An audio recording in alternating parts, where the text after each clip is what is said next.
Fala galera, hoje a nossa aula será sobre tabela periódica.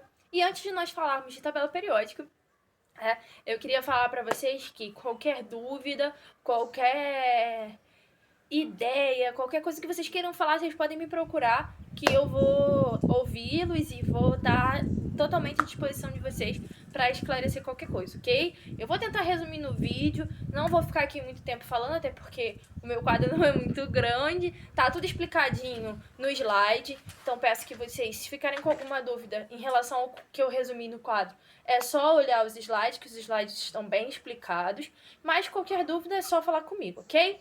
Então, tabela periódica. O que é a tabela periódica? A gente precisa entender primeiro o que é a tabela periódica.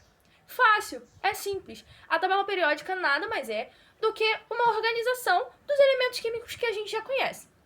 Atualmente, nós temos 118 elementos, sendo desses 118 elementos, 92 naturais e 26 artificiais. Os artificiais deixam de ser elementos químicos? Não. Eles não são encontrados na natureza, porém, eles são fabricados em laboratório. Por isso, o nome artificial.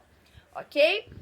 E aí, esses 118 elementos, de que maneira eles são distribuídos, né? Já que a tabela periódica é uma forma de organização desses elementos. Aí, a gente distribui ele em ordem crescente de número atômico, ou com propriedades químicas semelhantes. Primeiro, número atômico. O que é o número atômico? A gente precisa relembrar o conceito de número atômico. Número atômico nada mais é do que número de prótons. Todo elemento químico tem um número de prótons específicos. E esse número atômico é o que faz, né, a organização principal da tabela periódica. E também as propriedades químicas. E aí a gente vai ver de que maneira isso se organiza na tabela periódica. Bom, isso se organiza de que forma? A gente tem os períodos e as famílias, né, ou grupos, que a gente também chama de grupos. O que são os períodos? Os períodos são 7 e são as linhas horizontais. Então, período, linhas horizontais. Existem 7 linhas horizontais. E aí, o que isso quer dizer? Isso significa o nível de energia daquele elemento, da distribuição eletrônica dele, já que eu estou falando de número atômico. E aí, a gente vai ver que, se a gente olhar no nosso diagrama de Linus-Pauling, a gente tem 7 camadas, né? Ou nos nossos níveis de energia são 7. Por isso, 7 períodos. E as famílias ou grupos são as colunas verticais. O que isso simboliza, né? São 18 colunas. Isso simboliza os elétrons de valência. Elétrons da camada de valência. São os elétrons da última camada, que a gente também vê lá na nossa distribuição eletrônica. Então, todo elemento, ele tem uma distribuição eletrônica de acordo com o seu número atômico, e aí esse nível de energia da camada de valência e também o número de elétrons dessa camada de valência é o que faz a gente organizar a nossa tabela periódica. Os períodos, já que eles simbolizam níveis de energia, né, e eles estão na horizontal, eles estão aqui, ó, simbolizados com essa seta azul que eu coloquei aqui. E os grupos, né, as colunas, com essa seta aqui vertical que eu coloquei aí. Ok? E aí, de que maneira essa tabela periódica ela se divide? Ela se divide em hidrogênio, gases nobres, ametais e metais. Hidrogênio é o próprio hidrogênio, né? Ele não se enquadra em nenhum grupo específico, ele tem características próprias dele. Por isso, ele é considerado hidrogênio. Os gases nobres, eles são inertes, estáveis, né? E nulivalentes, ou seja, eles não têm valência, né? A valência deles é 0. E aí a gente precisa lembrar também o que é valência. Valência é a quantidade de elétrons envolvidos na ligação. Tanto ganhando elétron quanto perdendo elétron, né? Tendência em ganhar elétron ou perder. Como os gases nobres eles já estão estáveis sozinhos, eles não precisam se ligar a ninguém. E aí, como que a gente faz para descobrir se eles estão estáveis ou não? A gente tem que lembrar da regra do octeto. O que é a regra do octeto? Ter 8 elétrons na última camada. Ou melhor, atingir a configuração do gás nobre mais próximo. O único que tem exceção disso é o hidrogênio, que ele está mais próximo do hélio, que só tem 2 elétrons na última camada. Por isso, a regra do octeto é atingir 8 elétrons na última camada. Lembrando que toda regra tem exceção, principalmente na química.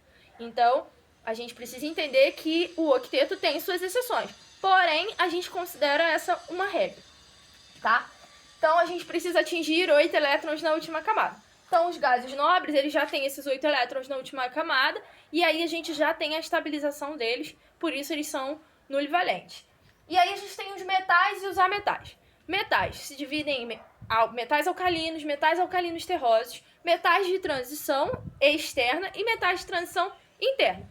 Os metais alcalinos, todo mundo que está na família 1 tem um elétron na camada de valência, família 1, metal alcalino. Família 2 tem 2 elétrons na última camada, né? E aí, ele é um metal? Sim, ele é um metal alcalino terroso, tá? E aí, a gente tem os metais de transição externa, que é do 3 ao 12. E aqui dentro, se vocês olharem numa tabela periódica, se vocês estiverem aí, a gente tem esses 2 quadradinhos que eles vêm pra cá, ó. Esses são os metais de transição interna. Esses são os externos e esses daqui são os internos. Por quê? Eles estão dentro dos metais de transição, ok? E qual a característica principal dos metais?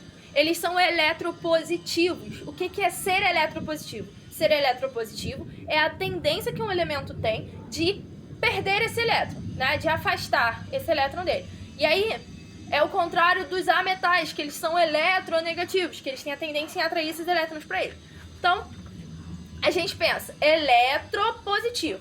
Quando a gente foi ver, né, o significado dos nossos íons formados, a gente sabe que quando um elemento ele perde um elétron, ele é um íon positivo, porque ele fica carregado positivamente. Por isso ele é eletropositivo.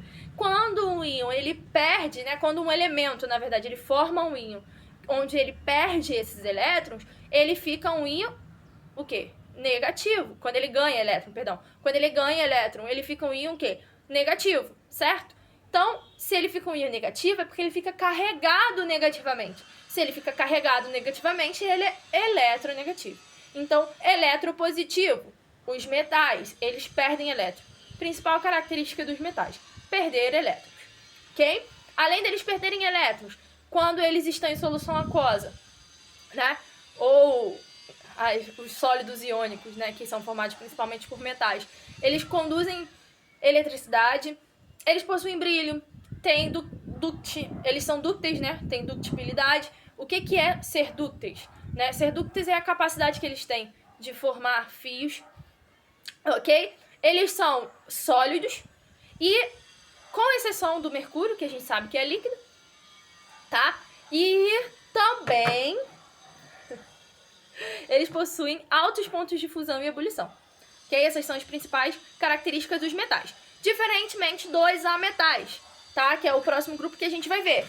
Os ametais, eles se dividem em grupo do carbono, grupo do nitrogênio, calcogênios, que são os que estão aqui na 16, halogênio, que estão aqui na 17, tá? E as características deles são opostas aos dos metais. Se os metais são eletropositivos, os ametais são eletronegativos, ou seja, ganham elétrons, tá? Eles não possuem brilho, eles não conduzem eletricidade, eles possuem pontos de ebulição e pontos de fusão mais baixos do que os dos metais, ok? Eles não são dúcteis, então é o oposto dos metais, tá? E geralmente a gente vai ver em ligações químicas, os compostos formados por ametais são as moléculas, são compostos moleculares, eles são eletricamente neutros, porque não há aquela diferença de carga, mas isso fica para a próxima aula, ok?